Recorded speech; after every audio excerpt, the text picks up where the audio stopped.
6 வயது சின்ன குழந்தைகள் முதல் 60 வயது பாட்டி வரை யாருக்குமே பாதுகாப்பு இல்லாத சூழல்தான் ஸ்டாலின் தந்த விடியல். குற்றச் செயல்களை தடுக்கும் காவல்துறையை கையில் வைத்திருக்கும் முதலமைச்சர் குற்றங்களை தடுக்கவும் சட்டப்படி உறுதியான நடவடிக்கைகளை மேற்கொள்ளவும் தமிழக காவல்துறையை அறிவுறுத்துவதும் இல்லை, அவர்கள் செயல்பட முழு சுதந்திரத்தை கொடுப்பதும் இல்லை. திரும்பும் திசையெங்கும் போதை வஸ்துக்கள், உள்ளூர் முதல் உலக அளவில் என்று சென்னை போன்ற பெருநகரங்கள் மட்டுமல்லாது கடைக்கோடி குக்கிராமங்கள் வரை விரவி கிடக்கிறது கஞ்சா போதைப் பொருட்கள். பெண்கள் மற்றும் சிறுமிகளுக்கு எதிரான பாலியல் வன்கொடுமைகளுக்கு முக்கிய காரணமான போதைப்பொருள் நடமாட்டத்தை கட்டுப்படுத்த முடியாமல் தள்ளாடி கொண்டிருக்கிறது அரசாங்கம்.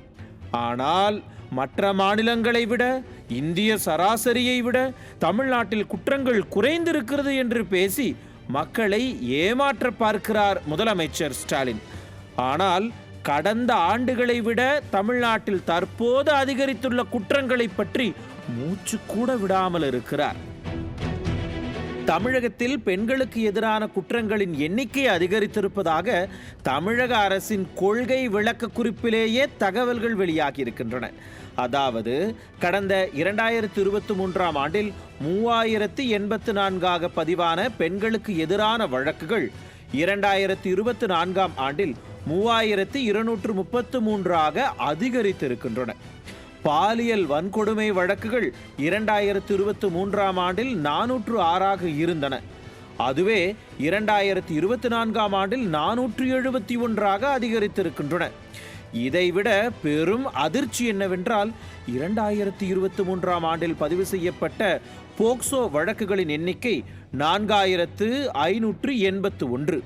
ஆனால் 2024ஆம் ஆண்டில் 6969 போக்சோ வழக்குகள் தமிழ்நாட்டில் பதிவாகி இருக்கின்றன. காவல்துறை கொள்கை விளக்க குறிப்பிலேயே இந்த தகவல்கள் தரப்பட்டிருக்கின்றன. அப்படியானால் தமிழ்நாட்டில் பெண்களுக்கும் குழந்தைகளுக்கும் எதிரான குற்றங்கள் அதிகரித்திருக்கின்றன என்றுதானே அர்த்தம். இதைத்தான் எதிர்க்கட்சித் தலைவர் லிஸ்ட் போட்டு கேள்வி கேட்கிறார் சட்டமன்றத்தில்.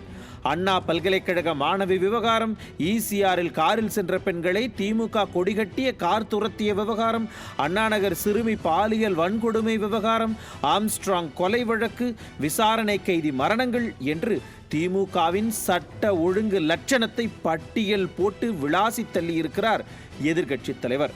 அதனால்தான் அந்த நேரலையை கூட துண்டித்து விட்டது இந்த அரசாங்கம்.